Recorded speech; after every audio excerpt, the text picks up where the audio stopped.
Nah, seperti yang kita tahu ya, kalau di industri capital market itu kan didominasi oleh kaum laki-laki.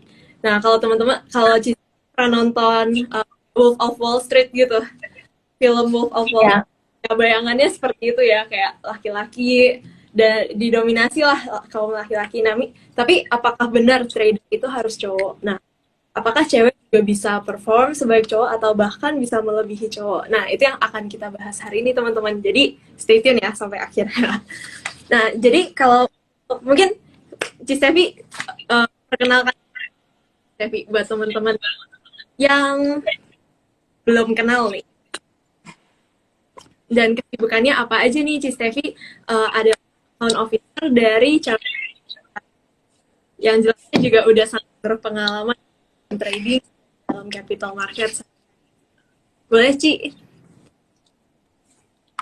oh iya, saya Stevi Graf, cabang dari Makassar, Trimega Makassar, sebagai akun officer. Kalau di akun officer sendiri di Trimega udah 5 tahun. Tapi kalau di market itu dari 2013, jadi ya cukup lumayan lama lah. Wah, wah, udah 15 ya? Dari 2013, ya sudah 9 tahun sih. Oh udah 9 tahun. Wah, berarti Iya, melewati berbagai krisis. Krisis juga ya, market crash, semuanya udah tahan banting nih. Aku yang harus udah lihat ya. sama Cici. Oke, Ci. Nah, kalau menurut Devi nih, kenapa sih bisa persepsi orang kalau itu laki gitu? Sebenarnya kan, kenapa persepsi orang trader kebanyakan lelaki ya? Karena sebenarnya kalau kita lihat ya, pengertian pengertian trader sendiri kan itu orang yang melakukan transaksi jual beli kan. Mm-mm. Dan kebanyakan itu wanita itu lebih kepada tipikal investing. Jadi wanita itu lebih kepada tipe buy and hold. Sedangkan kalau lelaki itu lebih kepada trader ya, yang kayak melakukan transaksi dalam waktu singkat, jual dan beli. Makanya pengertian orang itu lebih kepada trader itu kebanyakan lelaki dan kebanyakan juga yang mengambil keputusan istilahnya sorry mengambil resiko ya. Laki kan lebih istilahnya lebih strong lah dalam mengambil suatu resiko. Sedangkan wanita itu lebih kepada berhati-hati lah ibaratnya dalam mengambil keputusan itu lagi mempertimbangkan segala sisi. Sedangkan cowok kan lebih kepada risk taker lah, lebih tepatnya seperti itu sih. Tetapi kalau menurut saya sendiri sih sebenarnya itu kan hanya persepsi ya. Tetapi kenyataan di lapangan kan tidak seperti itu sih. Kalau menurutku baik cewek ataupun cowok sih bisa bersifat sebagai trader ya. Tidak harus cowok sih gitu. Itu itu lebih ke naluri insting ya. Kalau cowok itu rasanya maupun single atau udah berkeluarga itu lebih tanggung jawabnya lebih besar kan sebagai pemimpin gitu. Jadi emang kalau dalam mengambil keputusan, soalnya kalau trading itu adalah beli jual saham dalam jangka waktu pendek kan ya, Ci. Jadi Iya, biasa orang mikirnya oh biasa trader itu cowok, tapi sekarang tapi kenyataannya di lapangan banyak juga loh cewek-cewek yang hebat ya, Ci, trader hebat nih, salah satunya Ci Steffi juga nih. iya salah satunya. Nah kalau menurut Sebenarnya kalau saya sih tergantung sih sebenarnya kan. Yang tadi aku bilang tidak harus cowok ataupun cewek, tergantung kan dari profil resiko setiap orang kan. Baik cewek maupun cowok itu bisa bersifat sebagai trader. Atau contohnya ya, ada cewek yang agresif, yang kebanyakan kan tipikal agresif kan itu sebagai trader. Kalau orang ya, lebih kepada konservatif itu lebih kepada investing. nah menarik dari aku ada cari data nih dari Kasei. Jadi demografi investor di Indonesia itu dari perempuan itu di Indonesia itu hanya 37%. Jadi tetap di Indonesia itu yang mendominasi capital market kita itu adalah laki-laki di 62% nih. Jadi emang di capital market itu emang cowok ya yang emang mainly sebagian besarnya gitu. Nah, tapi kita mau bahas nih sebagai cewek, kita juga mau jadi cewek trader dan investor yang hebat nih. Kira-kira apa aja sih biasa kecenderungan cewek nih, karakter apa yang dipunyai cewek nih yang membuat kita itu bisa bisa juga loh jago dalam trading gitu. Menurut Cistevi apa nih? Apa ya, mungkin kalau cewek itu lebih disiplin ya, salah satunya ya. Dia udah punya istilahnya risk management lah, ibarat lebih toleran ke resiko rugi gitulah. Misalnya, oh ini aku risk management ini resiko kerugian sekian persen. Nah, itu mungkin sih lebih kepada seperti itu. Terus yang kedua juga itu cewek itu lebih apa ya, lebih berhati-hati lah dalam memilih kan. Sebenarnya kan kita trading ya, yang membuat kita berhasil atau tidaknya ya pemilihan saham sih sebenarnya ya. Tidak berarti ya bahwa cewek itu lebih hati-hati, ya, itu tidak bisa menjadi seorang trader. Justru itu sebenarnya salah satu nilai positif loh. Kenapa? Kita lebih berhati-hati dalam memilih saham kan. Berarti kan saham yang benar-benar dipilih kan itu yang betul-betul apa ya, yang betul-betul bagus lah, yang gitu ya. Ya udah di screening sekian sekian rupa lah gitu loh. Kalau aku sih niatnya seperti itu. Benar-benar. Jadi cewek itu cenderung lebih kalau bisa, cewek itu kan suka, kalau misalnya kita ke pasar nih, kita suka tawar harga kan. Jadi kita lebih perhitungan dalam apapun itu. Kalau misalnya mau beli barang dikasih harga berapa, pasti kita tawar dulu, dapat best price gitu.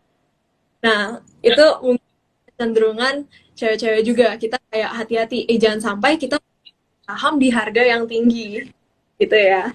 Jadi Ya. tadi bilang hati-hati dan disiplin. Nah, ini di komen ada yang menarik banget nih. Ada yang bilang cewek itu lebih pakai perasaan, lebih pakai hati ya, kalau dan kalau cowok lebih pakai logika, lebih pakai otak. Nah, menurut Ci Stevi gimana nih?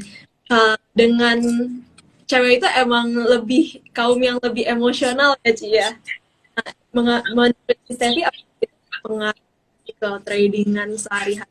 Kalau dari pengalaman Ci Stevi atau selama ini nih?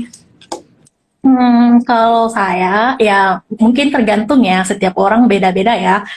Kalau aku sih tipe orang yang menempatkan dua-dua logika dan perasaan dalam trading. Ada masanya kita harus pakai logika, ada masanya juga yang istilahnya kita pakai perasaan sih, namanya cewek tetap ada pasti ya.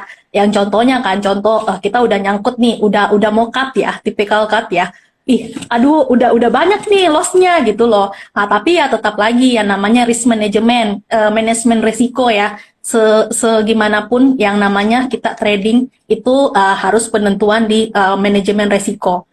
Jadi meskipun kayak kadang-kadang kan ada perasaan, wih, aduh, jangan sampai saya cut loss, terus besok dia balik lagi tuh, atau sebentar dia balik lagi, aduh, jangan sampai saya rugi kayak gitu. Ada perasaan seperti itu setiap kali, tetapi ya tetap kita disiplin aja sih. Kalau emang kita ibarat trading, harga udah istilahnya udah turun ya, udah istilahnya udah di bawah dari yang harus kita cut, manajemen toleransi kerugian ya itu kita harus cut. Yang logika kadang-kadang juga itu logika itu ibarat hal yang tidak masuk di akal ya di market ya. Kita juga kadang-kadang menempatkan diri. Contohnya itu barang dibuang turun banget. Contoh yang kayak kemarin ya, yang Goto tuh kemarin, saham Goto, Gojek Tokopedia. Aku juga kemarin sempat. Kalau kita pikir ya, itu kan tidak logika banget. Kenapa pikir tidak logika? Karena waktu Goto itu kan di IPO kan di 338 ya. Terus waktu itu kan sempat naik ke 390 ya, besaran situ ya. Waktu itu kan kapitalisasi itu 400 triliun loh, kapitalisasi Goto, dan waktu Goto turun di 181, bayangkan. Kapitalisasinya bisa 200 triliun ya. Yang aku pikir gak masuk di logikaku ini orang ya yang punya yang barang besar kan. Contohnya yang orang yang pegang besar, MI dan lain-lain. Masa sih dia mau Goto sendiri ya contohnya. Masa sih dia mau resikokan barangnya dia gitu loh. Turun dari kapitalisasi 400 ke 200 gitu, masa nggak ada. Dan waktu dia turun itu kan volume kan kecil loh. Transaksi itu kan tidak sesuai waktu transaksi beli. Jadi aku berpikir kemarin dia ini barang nggak masuk di logika gitu loh. Makanya waktu di bawah-bawah kan itu kan orang kalau pakai perasaan gitu udah pada cut loss tuh di bawah. Karena pikir aduh gimana. Tapi aku pikir logika nggak masuk di akal sih.